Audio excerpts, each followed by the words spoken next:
Situation. Saturday evening. You're at home, watching TV in the living room. Your wife is upstairs, getting ready for bed. 10 o'clock, Saturday. You're adults, you don't really live a very exciting life.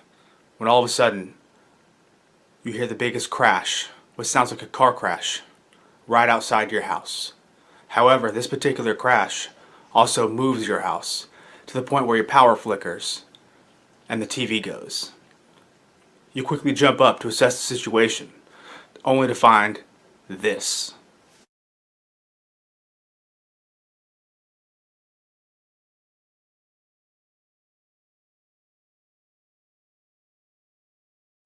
What do you do? What's up, everybody? I hope y'all are doing well. My name's Anthony. You are watching Palmetto Prepared. Now, this particular situation is exactly what happened to me this past Saturday. The storms that have been coming through South Carolina recently have been pretty prolific and dumping a lot of rain down on the ground. And I don't know how many of you are aware, but when you have that much rain so often, the ground becomes oversaturated and trees soon cannot seem to hold their weight. And that's exactly what happened to me. However, this tree broke off right at the root base. So the wind that was associated with this storm, which produced tornadoes in several counties leading up to mine, I believe it might have been a microburst. However, this is one of those situations where I wanted to bring to my viewers because I want to make sure that you all understand and are aware of the fact that when we talk about being prepared, especially when I talk about being prepared on my channel, I'm not talking about World War III. I'm not talking about Civil War II. I'm not talking about zombie apocalypse or the attack of the killer tomatoes or something.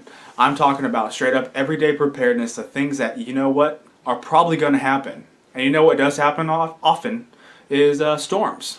And storms produce wind, lightning, all that fun stuff.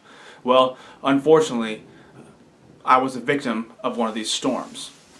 So I want to take you all along with what I did to rectify my situation because I think it might help some of you guys, especially when I explain some of the things that I was very prepared on and things that I wish I had done before. Things that I've learned just in the past day where I should have had this and I should have checked this. So let's go ahead and get started. All right, first things first, when you have a situation like this, the most important thing is to stay calm. Don't get panicky. Unfortunately, I got this complete blast of adrenaline. So I was very much amped up. Right after it happened, I went outside, standing in the rain, assessing all the situation and what happened. And now, unfortunately, when this tree fell, it had also hit my power mast. And my power mast was bent over. So the first thing that went through my mind was to make sure that I wasn't potentially going to be subjected to a fire. So of course I get on the phone to the closest electrician I could, read from Manifestation of Imagination. Thank God he actually answered the phone. I'll put his link down in the description just because he helped me so much. But I called him up asking what the situation was, sent him some pictures to make sure that I wasn't in danger of having my house catch on fire immediately. So after doing that, getting my information from him of what he could tell me from the photos, I had to wait for the next wave of the storm to blow over. This was very heavy rain, lightning, all that fun stuff.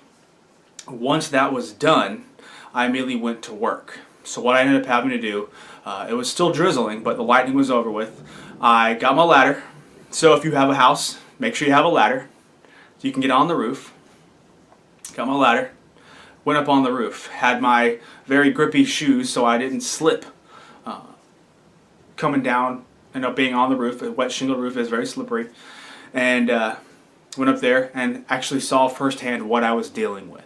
Now when this tree came down, it was full of all kinds of branches that obviously sent a few holes through my roof. And I will show you a picture of what I saw the minute I stepped onto my roof now.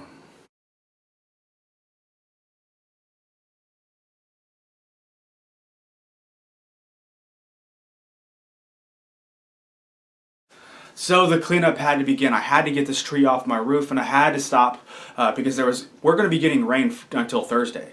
So there's going to be rain for the next 4 days. I can't just leave a tree on my roof. And again, it's Saturday evening. There's no places open. So it's not like this happened on a Monday afternoon where I could call a roofing company immediately and say, hey, come, tarp my roof up. No. Not to mention I'm out in the country. So these are some of the things you have to, consider and deal with. The fact that things are going to happen at really bad times. And a Saturday at 10 o'clock at night, yeah, nothing's open. And nothing's going to be open until Monday. So you have to be able to deal with this stuff.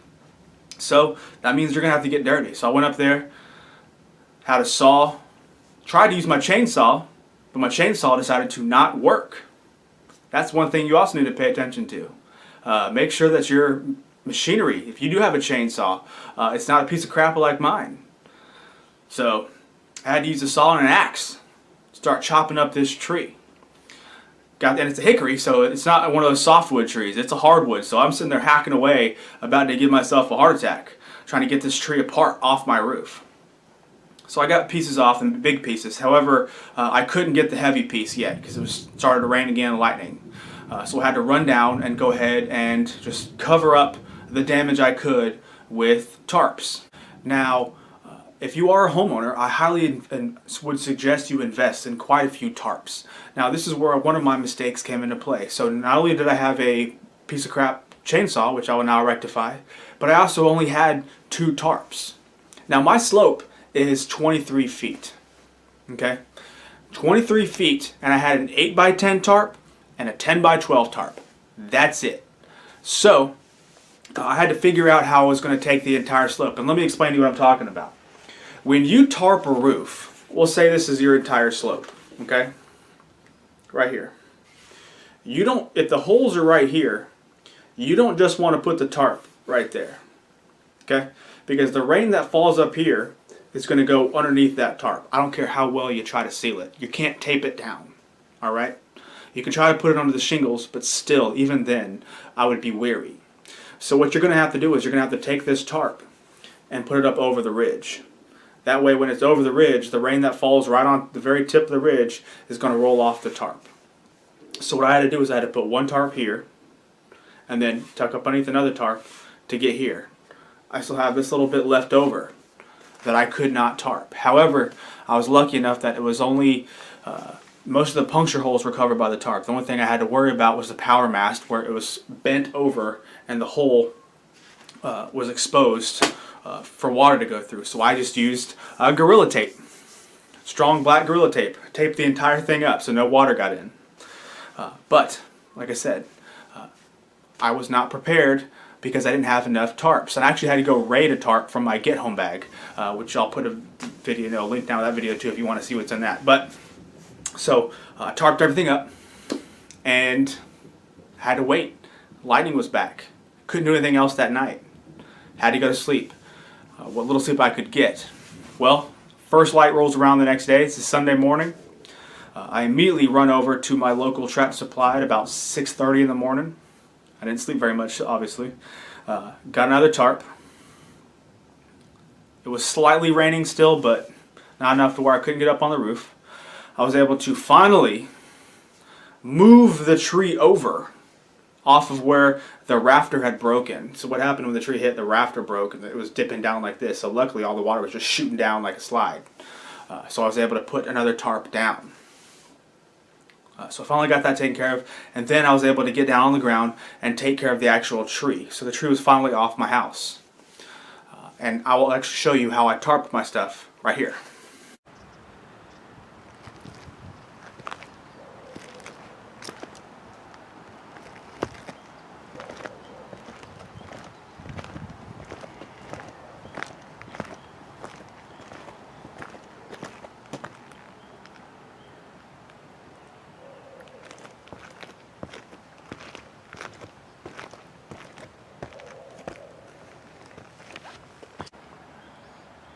One tip for those that don't know, whenever you have a hole in your roof or several holes like I do, you don't want to run just tarp on top of the holes because the water's going to run from here underneath the tarp. So you got to go over the ridge to the other side. That way the water starts on top and goes all the way down. So, now that you've seen how I tarped everything, let me show you one of the best friends that you can have as a homeowner, or even if you're a renter.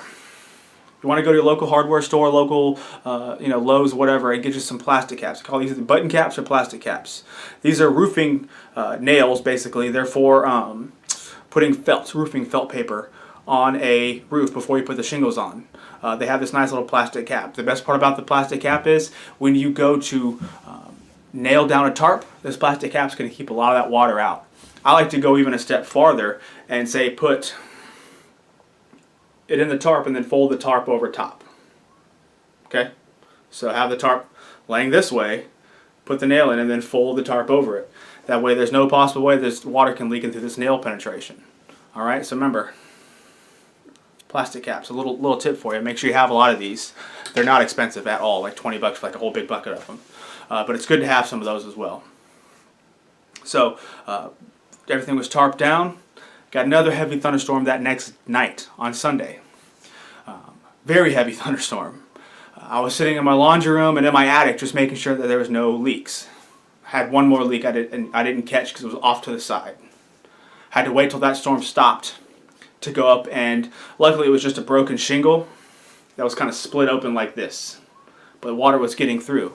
So what I ended up having to do is I went downstairs, grabbed one of my extra shingles, which another thing I want you to hope you have at least another pack of shingles somewhere in your garage, shop, wherever, for your house. An extra pack of shingles.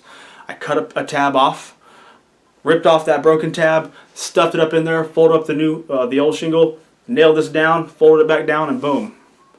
Saved me from having to worry about any more water coming in for now. It's a temporary fix. This is not permanent whatsoever. But these are some of the things that you have to think about and consider if you are going to be a homeowner or period. This is everyday preparedness, in my opinion. Leads us to today. It's Monday. I'm filming this video because I want to make sure I can at least help out somebody who may be watching this and thinking, wow, what would I do? And I'm just explaining to y'all what I did. This is exactly what I did till now. Okay, so when it happened, let's do a recap. What happened? Tree hit my house, 10 o'clock on a Saturday. Had no option, can't call anybody. Too late to really do anything. It's coming, it's raining. Okay? So I had to assess the situation, get the tree off my house, plug up holes so my house didn't get flooded up with water. Alright? That was my main priority. Make sure that everything was safe. I wasn't going to get electrocuted. All that fun stuff. Okay? So make sure you have in your abilities, in your stashes, whatever, you have the ability to get on top of your roof. You have the ability to cut up wood if you need to, whether it be a saw, chainsaw, axe, whatever. You make sure you have tarps. Multiple tarps, because it might not just be one tree. Or the tree might be so big it might cover up multiple spots that one tarp just won't cover. So have multiple tarps. Make sure you have button caps. Something to put the tarp down that's not going to allow water to go through it, because a simple nail, like a 16D nail, ain't going to cut it because the wind's going to come by and rip that thing right off. So you got to get a wide button cap. Alright, or 2x4, and then use the 2x4 to hold things down. Nail the 2x4 at the top. It just makes a bigger deal. Think outside the box.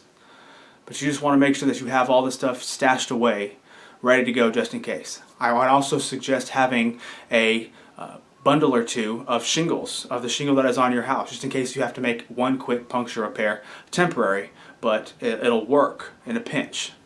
Because let's face it, I'm in the country, yes, but if I was in a neighborhood, I would still be in the same situation. I could be living in the middle of the city, and I would still be in the same situation. Saturday evening, no one's open till Monday, it's raining really hard, and I got to make sure I can plug up my house so I'm not getting completely flooded out in the course of a day. Now, can you sit back and tell me that you have all of those? If you can, aces. You're doing great, and I absolutely applaud you. Now, obviously I was deficient in one of my tarps because I only had two, and my chainsaw sucked. But for the most part, I was prepared. These are the things that you have to think about. These are the situations that might come about, that might hurt you, that might, unfortunately affect your family in a negative way. So the best thing you can do, and it's kind of hard truth, the best thing you can do is prepare for the worst and get out there, get dirty, get wet, whatever, and fix your situation yourself. Because yes, it may be nice to say, hey, I live in the city, I can easily call somebody. That might not happen. Be prepared to be able to do something on your own. if you physically can't because of a disability or your age or whatever, make sure you have somebody that you can call immediately that can do it for you. Because you don't want to be sitting in a situation where you're in the course of a massive thunderstorm for 2, 3, 4 days and water's just leaking in for 4 days. No one needs that problem, especially with mold, all that stuff. You don't need that. So make a plan now. All right? Best advice, make a plan now. Now, where I stand today, I made an insurance claim. Called my insurance agent this morning, or she called me back this morning, 8 o'clock, right as the office opened. Got a claim put in. I'm waiting on the adjuster to call me back. When the adjuster calls me, he's going to come out here and assess my situation. And he's going to cover what he deems to be covered. I will fill you all in later when I find out exactly what that's going to entail. I have, an idea of what needs to be done because, let's face it, I used to work on roofs. I used to be a roofer. This is convenient, but yes, I know exactly what needs to, be done. And it's going to cost a lot of money. But can't do anything about it now because no roofer is going to come out here and work on a roof in the rain. And no electrician is going to come work on a power mast in the rain either. So I got to be able to make do for 4 days. But if you learned something from this video, please give me a thumbs up. Subscribe to my channel if you haven't, and I will catch y'all later. Alright? Bye.